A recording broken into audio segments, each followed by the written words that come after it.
ఉక్కు కర్మాగారానికి భూదానం చేసిన మీ అందరికీ శిరస్సు వంచి నమస్కారం చేసుకుంటూ మిమ్మల్ని అందరూ సంఘటితంగా మీ హక్కుల పోరాటం కోసం మీ హక్కుల కోసం బాసటగా నిలబడడానికి వచ్చిన వడ్డేశ్వర గారికి మహాదేవ్ గారికి అదేవిధంగా ఇక్కడ ఉన్న భాస్కర్ గారికి మిగతా పెద్దలందరికీ కూడా నా హృదయపూర్వక ధన్యవాదాలు తెలియజేసుకుంటూ ఒక్కటే ఒక విషయం స్పష్టంగా చెప్పదలుచుకున్నామమ్మా మీకు అందరికీ. విశాఖ ఉక్కు ఫ్యాక్టరీ ఏ విధంగా వచ్చిందో మీకు తెలుసా అమ్మా చరిత్రలో? ఆంధ్రప్రదేశ్ లో ఉన్న ప్రతి ఒక్కవాడు కూడా విశాఖ ఉక్కు ఆంధ్రుల హక్కని తమ గుండెల్లో నిలబెట్టుకొని పోరాటం చేస్తే విశాఖ ఉక్కును సాధించుకున్నాం. గుర్తున్నామా మీకు ఆ విషయం? మరి ఈ రోజు ఏమైపోయాం? చీలికలు పేలికలు అయిపోయాం.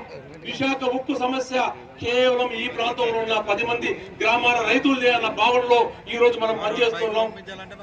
మీరు ఏ విధంగా అయితే భూమి 22,000 ఎకరాలు దానం చేశారో ఆ విధంగా రాయలసీమలో మేము 4 లక్షల ఎకరాలు ఆంధ్రప్రదేశ్ బాగుపడడం కోసం దానం చేశాం.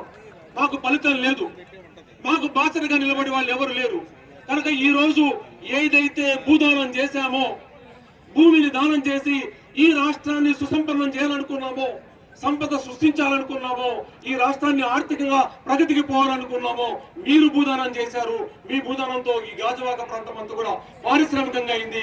విశాఖపట్నం నగరం ఎంత అభివృద్ధి చెందిందో మీకు అందరికీ తెలుసు ఈ ప్లాంట్ రావడం వల్ల. నేను ఇక్కడే 78-80లో MBA చదువుకున్నాను. 40 సంవత్సరాల తర్వాత చూస్తే ఈ ప్రాంత ప్రగతి మనకు కనబడుతుంది. దీనికి అన్నిటికీ కారణం మీరు చేసిన భూదానం, మీరు చేసిన త్యాగం. కనుక మీ త్యాగాన్ని వేస్ట్ పోయించడానికి సిద్ధంగా మేము లేము. మేము రాజకీయ పార్టీలం కాదు. ఎవడు అధికారంలో ఉంటే వాడి మాటలు మాట్లాడడానికి, ఎవటినైనా సరే నిక్కచ్చిగా ప్రశ్నించే దమ్ము, ధైర్యం, సత్తా మా దగ్గర ఉంది. ఆ సత్తాన్ని మీ దగ్గర ప్రదర్శించడానికి మనమంతా కలిసి పోరాడదాం, ఐకమత్యంగా పోరాడదాం.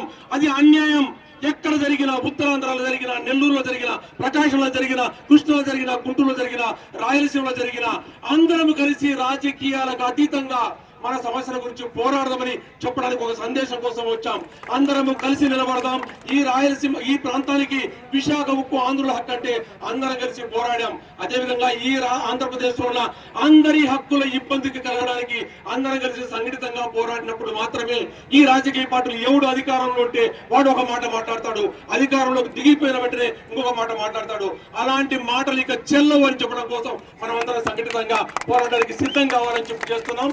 మీ మరి ఎంత దూరమైనా సరే నడవడానికి మేము సిద్ధమయ్యాం. మీకు మానసికంగా ధైర్యం కలగజేయడానికి, మనం అంతా కలిసి నిలబడడానికి, మీలాంటి పేద రైతులందరూ భూములు తీసుకొని వాళ్ళు వ్యాపారం చేయడానికి ఏ రాజకీయ పార్టీ సన్నిధమైనా, ఏ పార్టీ అధికారంలో ఉన్నా ఇదంతా కూడా మనం చేయడానికి సిద్ధంగా తెలియజేసుకుంటూ చివరిగా ఒకటే ఒక విషయం అన్నాం. ఆంధ్రుల ఆత్మ గౌరవంతో మనం విశాఖ ఉక్కును సాధించుకుంటే ఆ ఆత్మ గౌరవాన్ని అన్ని రాజకీయ పార్టీలు, అన్ని ప్రభుత్వాలు, కేంద్ర ప్రభుత్వం ముందు తాకట్టు పెడుతూ ఉంటే మనం దానికి సిద్ధంగా ఉన్నామా? మన ఆత్మ గౌరవాన్ని సిద్ధంగా తాకట్టు పెట్టడానికి ఒక్క మాట ఆలోచించాలి.